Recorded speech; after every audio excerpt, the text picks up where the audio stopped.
마을과 이웃을 연결합니다. 여기는 마을방송국 단팥빵입니다. 안녕하세요. 고양시 단팥빵 마을미디어 제작자 아인입니다. 어제는 오랜만에 그림 한 점을 감상하게 되었는데요.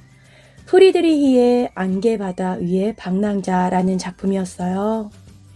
그림 안에는 등 돌린 모습의 남자가 정상에 서서 뿌연 안개 속에 간간히 보이는 상등성이와 나무를 응시하며 우뚝 서 있는 모습이었는데요.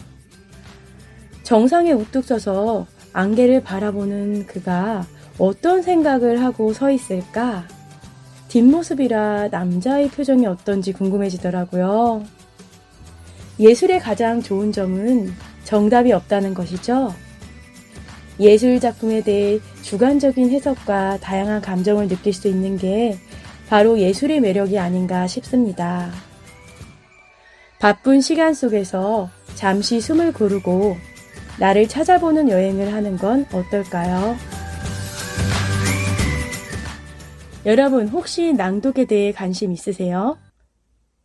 몇 년 전부터 삶이 지치고 힘든 분들에게 위로가 되는 나를 찾는 힐링 프로그램들이 많아졌죠.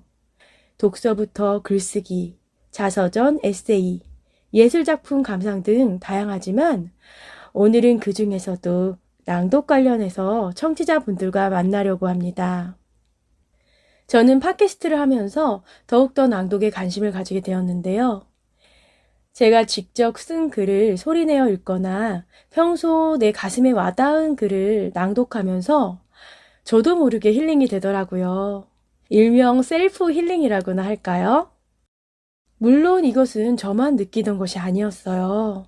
생각보다 참 많은 분들이 낭독의 힘을 발견하고 낭독을 직접 체험하고 꾸준히 낭독하시더라고요.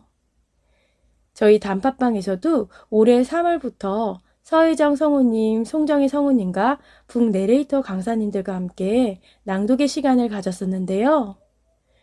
송정희 성우님의 추천 덕분으로 올해 4월에 저희 단팥빵 식구들도 덕양행신 종합사회복지관 1층 로비에서 낭독회를 열어서 참 좋은 경험을 했답니다. 오늘은 청취자분들께 아이니가 알게 된 낭독에 대한 이야기들을 전해드리려고 합니다. 제가 현재 초등학교에서 방과 후 독서 논술 수업을 하고 있거든요. 저 또한 삼소에서 아이들과 낭독을 실천하고 있습니다. 아이들이 책을 읽기 전 시끄럽거나 산만할 때가 있어요. 그럼 저는 바로 낭독으로 시작합니다. 아이들 한 명 한 명 조용해지면서 어느 순간 글에 집중하게 되더라고요. 실제로 성인들도 소리내어 글을 읽으면 집중이 더 잘 되고 글을 더 깊게 이해하게 되는데요. 꾸준히 낭독하면 발음 및 발성도 좋아지고 목소리까지 좋아진다고 합니다. 저도 낭독하면서 제일 찾고 싶었던 것이 언제 들어도 편안한 제 고유의 목소리를 찾고 싶었거든요. 또 낭독을 하다 보면 자신의 목소리가 친숙해지기 때문에 목소리에 힘이 생기고 조금씩 내면의 치유가 일어나면서 그때부터 안정되고 자신 있는 목소리가 나오기 시작한다고 합니다. 그래서 서희정 성우님은 목소리는 영혼의 울림이다 라고 말씀하셨나 봐요. 서희정 성우님 낭독 강의 때 제가 필기했었던 것이 생각나는데요. 낭독을 할 때 첫 번째로 중요한 요소로 진정성을 강조하시더라고요. 내 마음에 진정성을 담아 글을 읽을 때 텍스트가 살아나고 소리에도 힘이 실린다고 합니다. 그리고 열정도 말씀하셨어요. 열정이 담긴 낭독은 듣는 사람에게도 감흥을 불러일으킨다고 하네요. 세 번째로 감정을 실어 글을 읽어야 한다고 합니다. 물론 감정을 너무 오버해서 청취자가 상상할 수 있는 공간까지 많이 뺏어가면 안 된다고 하셨던 부분도 기억납니다. 또 우리가 낭독을 할 때 자기도 모르게 몸에 힘을 가득 주고 낭독할 때가 있는데요. 몸에 힘이 너무 들어가면 소리가 딱딱해진다고 하더라고요. 낭독을 할 땐 몸에 힘을 빼고 편안하게 소리를 내는 것이 좋다고 합니다. 그런데 제가 낭독하면서 알게 된 사실은 몸은 이완시키되 아랫배는 힘을 주어야 한다는 사실이었죠. 평소 복근 운동 좀 해야겠어요. 낭독할 때 마치 노래하듯이 소리의 강세와 온유를 살려 리듬감을 살려 낭독한다면 듣는 사람도 즐겁겠죠? 특히 문장에서 저는 종결어미를 좀 더 다양하게 표현하고 싶었는데 이것이 생각보다 쉽지 않더라고요. 어느새 작고 익숙한 음을 쓰고 있더라고요. 청취자를 고려한다면 일정한 음으로 어미 처리하는 것보다 다양한 변화를 주는 것이 좋다고 합니다. 무엇보다 문장의 맛을 살려서 강세나 심, 포즈라고 하죠. 의미별로 끊어읽기를 하며 글의 상황을 떠올리면서 천천히 음미하면서 낭독하는 게 좋겠죠. 마지막으로 강조하셨던 것이 내가 즐겨야 낭독도 오래 할 수 있다고 말씀하신 내용이 기억나네요. 이건 솔직히 모든 분야에 해당되는 것 같습니다. 사실 우리가 자신이 녹음한 목소리를 들어보면 왠지 어색하기도 하고 발음도 불분명하고 목소리에도 힘이 없게 느껴질 때도 많잖아요. 저는 이번 수업 시간에 발음 연습을 평소 어떻게 하냐고 질문했었는데 그때 서혜정 성우님께서 평소 과장될 정도로 입을 크게 벌리고 아랫배에 힘을 주는 연습을 자주 하라고 하셨어요. 특히 제가 이따금씩 이중모음을 만날 때 발음이 잘 안 될 때가 있었는데요. 이런 부분은 평소에 연습을 좀 더 해야겠더라고요. 예를 들어 오, 이, 어우와 왜으어와요 이런 거 있죠. 또 이런 방법도 있었어요. 운전하거나 간판을 볼 때 한 글자 한 글자씩 아랫배에 힘을 주어 읽는 방법이에요. 예를 들어 낭독의 힘을 연습해 볼게요. 낭독, 낭독의 힘. 이렇게 한 글자 한 글자씩 더해가면서 말이죠. 그리고 자신이 녹음한 소리가 정확한 소리를 내고 있는지 또 빠르거나 느리지는 않는지 귀를 여는 과정이 필요하다고 해요. 호흡 또한 때로는 길고 짧고 헷갈릴 수 있지만 서혜정 송정희 성우님이 쓰신 나에게 낭독이라는 책에서 이런 말이 나오더라고요. 텍스트와 친해져서 나의 마음이 글과 함께 흐르게 하면 어느새 긴장이 줄어들고 편안한 상태가 찾아온다고요. 그러면 쉬어야 할 때를 자연스럽게 찾아서 안정적으로 호흡할 수 있다고 합니다. 저도 이것을 실제로 경험해 봤어요. 아직 낭독의 힘을 잘 발견하지 못하신 분들께 나에게 낭독책에서 말하는 낭독을 잘하기 위한 꿀팁을 전해드릴게요. 먼저 묵독에서 시작하라고 합니다. 왜냐하면 묵독을 마친 후에야 입 밖으로 소리내어 읽는데 이때는 텍스트만 집중해서 읽고 읽다가 이해가 가지 않거나 어색한 부분에서는 앞뒤 문맥을 살펴 뜻을 파악하라고 했어요. 그리고 온전히 그 글이 내 마음에 와닿도록 반복해서 읽으라고 합니다. 낭독을 하다 보면 평소에 쓰지 않아서 발음이 힘든 부분도 만나게 되는데요. 이때는 장단음과 발음기호를 찾아서 연필로 표시하고 입에 잘 붙을 때까지 읽어보라고 해요. 그리고 다시 처음부터 읽는데 이번에는 텍스트를 완전히 이해한 나의 입장으로 낭독해보라고 합니다. 그리고 3분에서 5분 정도 녹음을 하고 눈을 감고 내 낭독이 귀에 잘 전달되는지 소리를 들으며 모니터링을 하라고 하더라고요. 여기서 끝난 게 아닙니다.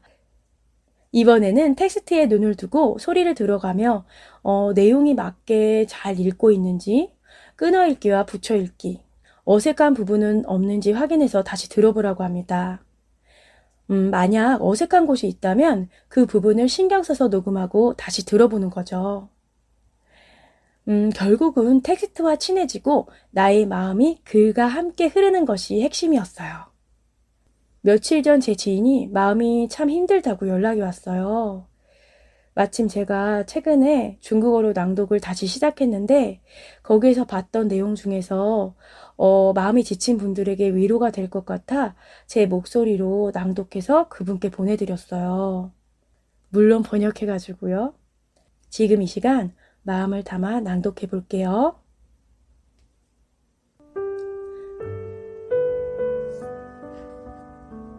너무 힘들어하지 말고 너무 스트레스 받지 말고 긴장을 풀고 즐겁게 지낼 수 있도록 하라. 당신은 이미 아주 잘 해내고 있습니다. 자신에게 너무 가혹하게 대하지 말고 자신을 감상할 줄 알아야 합니다. 자신에 대해 자신감을 가지세요. 살다 보면 뜻대로 안 되는 일이 있기 마련입니다. 현실을 받아들이고 마음을 다스리는 법을 배워야 합니다. 어려움에 쓰러지지 말고 용감하게 어려움에 직면하라. 자신의 능력을 믿으라. 모든 어려움을 극복할 수 있다고 믿으라. 자꾸 뒤돌아보지 말고 앞만 보고 미래가 더 나아질 거라고 믿고 희망을 가져야 합니다. 자신을 사랑할 줄 알아야 하고 자신을 돌볼 줄 알아야 하며 삶의 아름다움을 느낄 수 있어야 합니다. 항상 자신을 가둬두지 말고 다른 사람과 교류하고 자신의 느낌을 다른 사람과 많이 공유해야 합니다. 지나간 일은 접어두고 기분 나쁜 일은 잊어버리고 마음을 편하게 하는 법을 배워야 합니다. 인생을 즐기며 지금의 모든 것을 소중히 여기고 하루하루 보람차게 살아야 합니다. 항상 남과 비교하지 말고 자신과 비교하는 법을 배워야 하며 자신의 발전을 보고 자신이 계속 노력하도록 스스로 격려해야 합니다.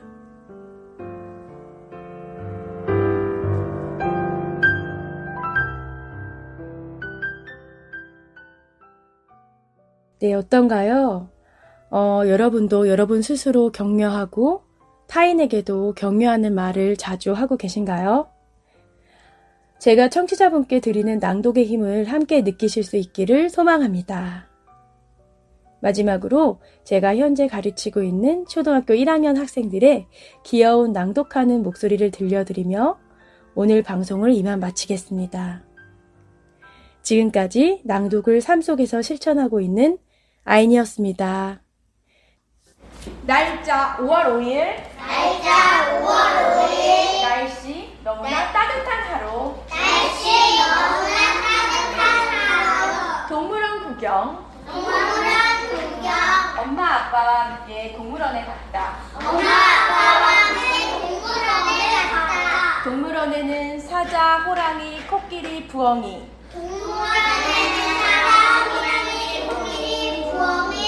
동물들이 엄청 많았다. 그런데 사자가 모퉁이에서 꾸벅꾸벅 졸고 있었다. 그것을 본 아빠가 동물의 왕인 사자가 봄햇살에 창피하게 졸고 있네 하고 말씀하셨다. 무서운 사자도 봄에는 저렇게 존다고 생각하니 웃음이 나왔다. 동물의 왕 사자도 별거 아닌데?